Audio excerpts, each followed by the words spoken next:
The way I would explain it is Mickey Mouse racing, you know. It's open to anyone, and it's the reality, you know. The teams with the least experience did really well. And to do well in this stuff, not a lot has to go your way. The Aussies finished 7th, and they were 2 points off the final. We were 6th, we were 1 point off the final, and that point could have come from anywhere over the weekend. What's up, guys? The umpires, penalty Canada, penalty Australia, not giving room at the mark. Oh, you're kidding me!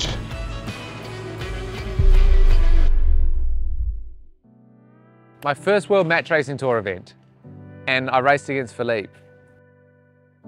We got a penalty on him in the pre-start, and we were in front the whole race. I remember he just sat in my dirt, and I was like, oh, he's in our dirt, he's gonna get smoked, and then we'll have enough space to do our penalty and carry on. And we couldn't get far enough in front of him, and he taught me a good lesson about dirty air, that one. And so we started a relationship like that. You know, he was this young guy, Kiwi guy, that willing to enter in the America's Cup World. And then he obviously bet us because we didn't have enough space to do our penalty and carry on, so. Still getting penalties back then. I gotta change that. And after that, he has a career, so obviously I was following his action and what he achieved, which is quite amazing. Not like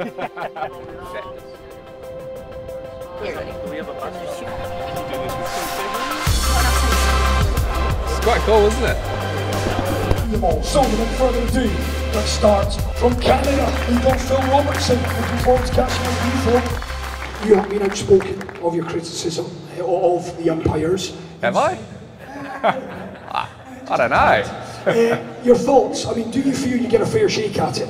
My honest opinion is it's different, you know, and we probably have to play the game differently. And the way the umpires are set up now, they sit in London. We're in Abu Dhabi. The view they have is very, very different from what a driver gets in one of these boats. And that's kind of scary, to be honest. And they're pushing this game closer and closer. So, yeah, we've got to change our thinking a little bit and sort of play the game to how they're viewing it. I think Phil and I have both been pretty critical of the umpiring in the past, and yeah, that one just didn't go his way. Talk to us about the future of your team. I'm actually incredibly proud of what this team's done. It's been 2 years since the inception of Canada's SailGP team, and you know, we started the team with the slogan, we can inspire, and that's the whole purpose of this team, is to be inspiring the next generation of Canadian sailors. And to date we've done that. We've started a foiling program called We Can Foil, and that's had over 1,000 kids foiling on WASP in the last 2 years. We've got 10 hubs around Canada, foiling hub, 27% of that are females, and they've got 25 trained coaches in foiling now. So what this team's done for Canada is just mind-blowing, and I'm incredibly proud of that. And this team has a great future. Canada has a great future for foiling and sailing as well. I believe he's a super talented guy. You know, he's been around boats, you know, all his life. He's got an awesome feeling, and we're on the same mindset in terms of we're match racer. We're coming from the match racing world, so I kind of understand what he thinks. You know. I guess the goal for every event is to win, but in reality, there's a season that's pretty long, and we're halfway through it now. Went real fast last time. Who are they for? From Frank! These are from Frank. Special gift delivery from Halifax, and he sent us a Halifax calendar. Nice. So we'll crack right into those. Gotta be careful on these. If you know this need a couple more kilos, I'll put them on the table. Thanks, Pete. We're in a strong position. We've got a great team. We're in an attacking position, I would say, on the leaderboard. So we've got to do what we do and try and find that way of following the process and just getting better little bit by little bit. And I think if we do that, we're going to be in great shape in San Fran. So it's pretty simple. I do think the fleet has changed a lot, and there's going to be people finding their feet, and there's going to be ups and downs. And I think we've had our downs already, so we're going like this.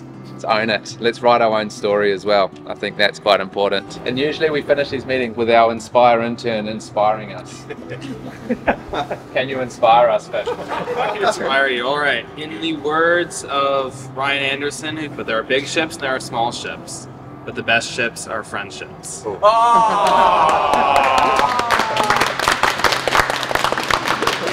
That was the best Inspire. Well done. Everyone else crumbles. Abu Dhabi, very tight venue, small race course. as we are now 2 minutes away. Cool, and as we can see, the box for the starting area is really small, 150 metres from the back of the box to the line. Canada dive through the middle. Late run by Phil Robertson. How's he found a gap in there? Watch for the line to turn white. It's going to be Denmark. Canada out the middle. Watch for that line to turn white. And we're going to be racing here in Abu Dhabi.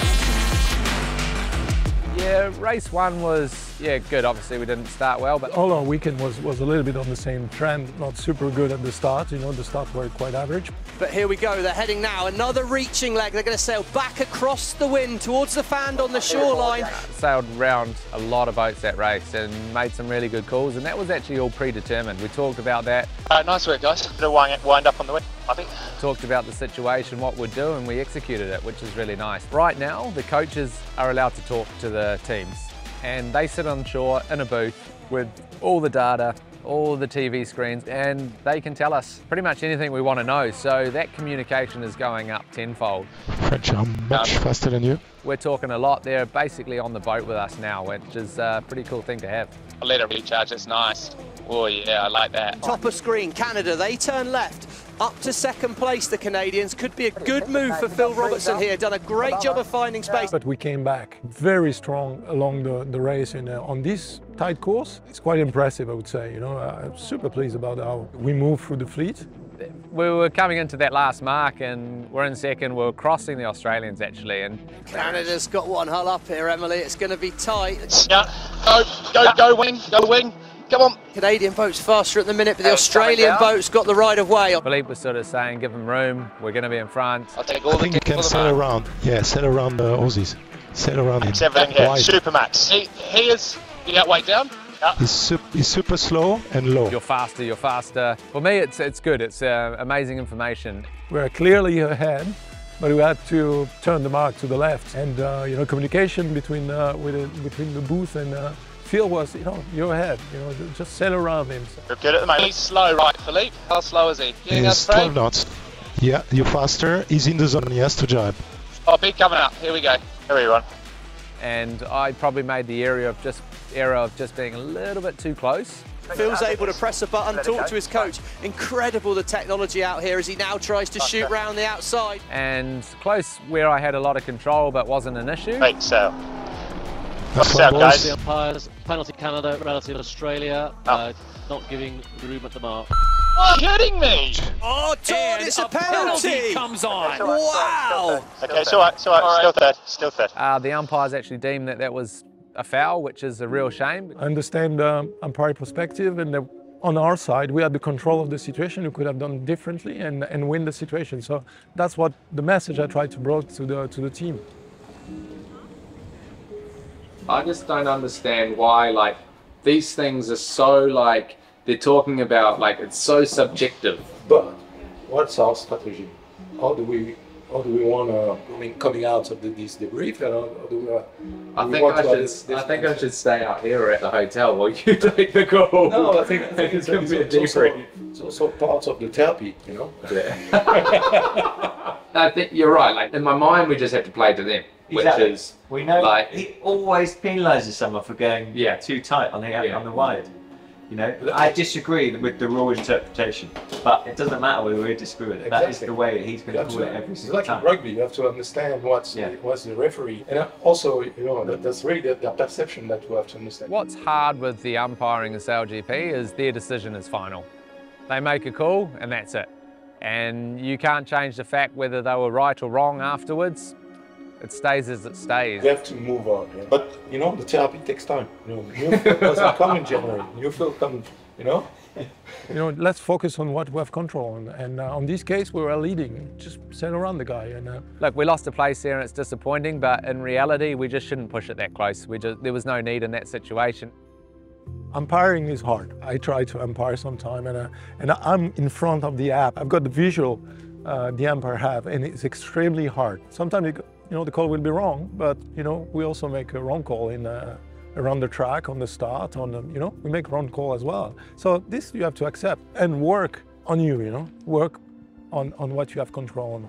It's true, he's pushing me pretty hard to, I guess, take the foot off the throttle a bit in some situations and play the game to what the umpires see. And for me, it's been a bit of a revelation but it's quite a learning process, and I'm going to have to change a bit because I have a very different view to what they have, and I've got to learn that view and understand it in each situation. So, you know, the more we spend time together and sail events together with Philippe, the more powerful that's going to become.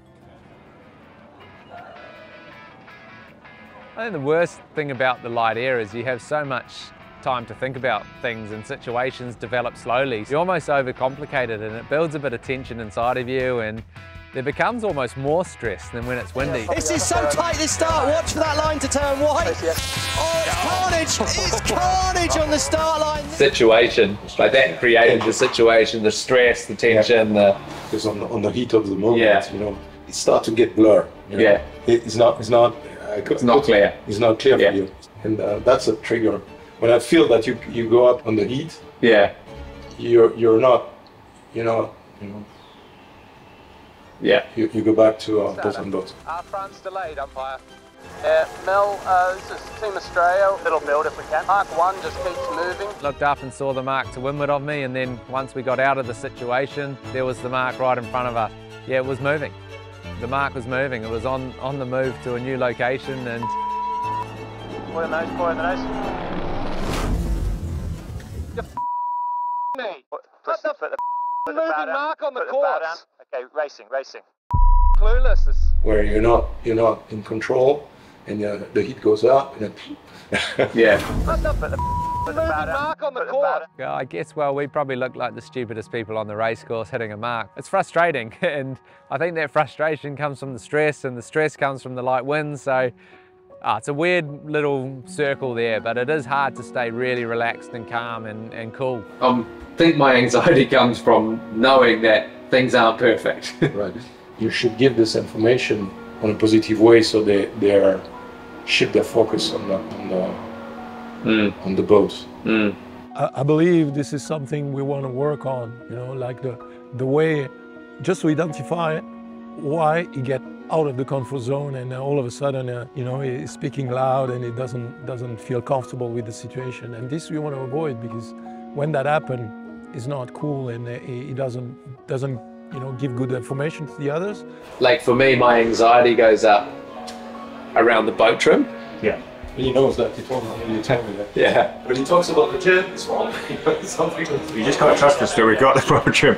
Like you're calling wing down here, but we've got a parent really far forward still. Yeah. So I don't want to pull the wing down. No, I'm not blaming you, essentially. No, we have to put Phil in a comfortable space, and the comfortable space come from him trusting everything happening. And every time he shifts his attention from you know, what's happening around to and that starts to stagger to tension and eventually bad decision. You see what I mean? I felt that the response from what I'm proposing, you know, the response from Phil and the team are super positive, and it's going to work. You know, take a bit of time. Look, the start of the race is you're just trying to get your best start, and I'm not sure anyone's trying to mess anyone else over, but yeah, the Kiwis got us a little bit good there at the start and boxed us out. We're a little bit out of position, and again, I just didn't really have a solid plan, which I should have had. Yeah, that's all in hindsight, and then the finish, we were sort of in a position where we passed the Kiwis. I knew they were in front of us, I knew the French were in front of us, but I didn't really know what to do, so I was talking to Philippe a lot. You can present data and let the operators figure out by themselves. Phil Robertson's thinking, if I can slow the Kiwis down, can I make to the final? That's what he's saying here. He's trying to slow the Kiwis up and stop them making the final. And trying to slow the game down and look for an opportunity to take the Kiwis out, to let another boat through past them but still beat them. So it was complex, but we gave it a crack and thought we could have a go, but in the end nothing would have changed. We're not happy about the outcome, but you know, hindsight, we're 1 point to the podium, and you can't find this point, you know, in every race we could have find this point. So the hardest part about Sail GP is passing boats when you're behind, especially if you get a bad start.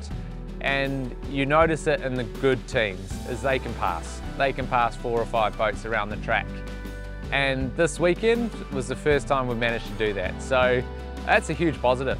That's a massive benefit, to have that up your up your sleeve and be able to do that. And I think that's something we'll take away from this weekend, is the pride in being able to pass boats around the track and actually score decent points when you have a bad start. It's super important to capture the positive part and where we improve. You know, I'm really focused on the process rather than the outcome. My mojo is try to help, try to find where I can be useful, and try to engage the people to solve the problem by themselves. And I'm super pleased because we made such an improvement from the last regatta in terms of the 4-up sailing from Dubai. Maybe you don't see that on the results, but you know, on the process, if you look at the boat operating, it's great. Yeah, the reality is we closed points on the top 3, and that's a huge positive. When it's a season like it is, to make it into the final, then you've just got to keep closing points and make sure you're within striking distance when it really matters. And I know the team's getting better every weekend, and there's teams in front of us that are getting worse. I really enjoy what we're doing, and I believe it's going to pay off very soon. I'm especially looking forward to Sydney because we have done a lot of light air sailing the last 4 or 5 events, and Sydney's going to be a reality check. If I could have done something different this weekend, I would have given the Aussies a little more room.